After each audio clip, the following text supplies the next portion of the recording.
Cricket வாழ்க்கையை கத்து கொடுக்குமே. அப்படி தெரியுமா? ஒருத்தன் விளையாடணும்னு வரானா, கரெக்டா?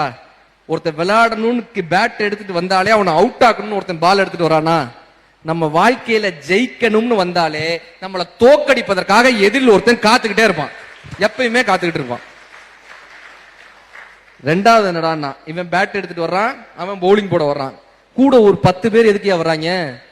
ஒருத்தன் தானே வரணும், கூட ஒரு 10 பேர் ஏன் வர்றாங்க? நம்ம ஜெயிக்கணும்னு வந்தோம்னா நம்மை தோற்கடிப்பதற்கு ஒருவன் வருவான், அவனுக்கு துணையாக ஒரு 10 பேர் அவன் கூடயே இருப்பான். நம்மளை தோற்கடிக்கிறதுக்கு ஒரு கூட்டமே எப்பயுமே இருக்கும். மூணாவது என்ன பண்ணா, இவன் பேட்டிங் போட வர்றான், இவன் பவுலிங் போடுறான், ஒரு 10 பேர் நின்றுட்டு இருக்கான். இவங்க தான் நம்மளை அவுட் ஆக்கணுமானா கிடையவே கிடையாது. ரன்னர்னு நம்ம ஒருத்தனை கூட்டு வந்திருப்போம், அந்த பக்கம் நின்றுட்டு இருப்பான். அவன் அப்படி ஓடி வர்ற மாதிரி ஓடி வந்து திரும்ப இப்படி போயிட்டானா நம்ம அவுட்டு.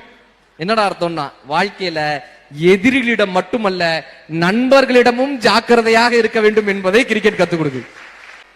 நாலாவது என்ன தெரியுமா, இந்த கூட்டம் இருக்கு பாரு, இந்த ஒரு ஆடியன்ஸ்னு ஒரு கூட்டம் இருக்கும். இந்த ஆடியன்ஸ் கூட்டம் என்ன பண்ணும், 4 அடிச்சாலும் கத்தும், 6 அடிச்சாலும் கத்தும், அவுட் ஆனாலும் கத்தும். என்ன அர்த்தம்? இந்த உலகம் வாழ்ந்தாலும் ஏசும், தாழ்ந்தாலும் ஏசும், எவன் ஒருவன் அதை கண்டுகொள்ளாமல் தன் வேலையில் கவனமா இருக்கிறானோ அவன் ஜெயிச்சிருவான். கடைசி விஷயம், ஒவ்வொரு பாலுமே அவனை அவுட் ஆக்கணும் தானே போடுறாங்க, பேட்ஸ்மேன் அவுட் ஆக்கணும் தானே ஒவ்வொரு பாலும் போடுறாங்க. ஒவ்வொரு நாளுமே நமக்கான சோதனைக்காகத்தான் கடத்தப்படுகிறது. எவன் ஒருவன் தன்னம்பிக்கை என்கிற பேட்டை கொண்டு அந்த நாளை சந்திக்கிறானோ அவன் செஞ்சுரியை நோக்கி போவான்னு கிரிக்கெட் நம்ம கத்து கொடுத்து போதியா. ரொம்ப சிம்பிள். வாழ்க்கைய விளையாட்டிலிருந்து எடுத்துக்கணும், வாழ்க்கையவே விளையாட்டாக எடுத்துக்கணும்.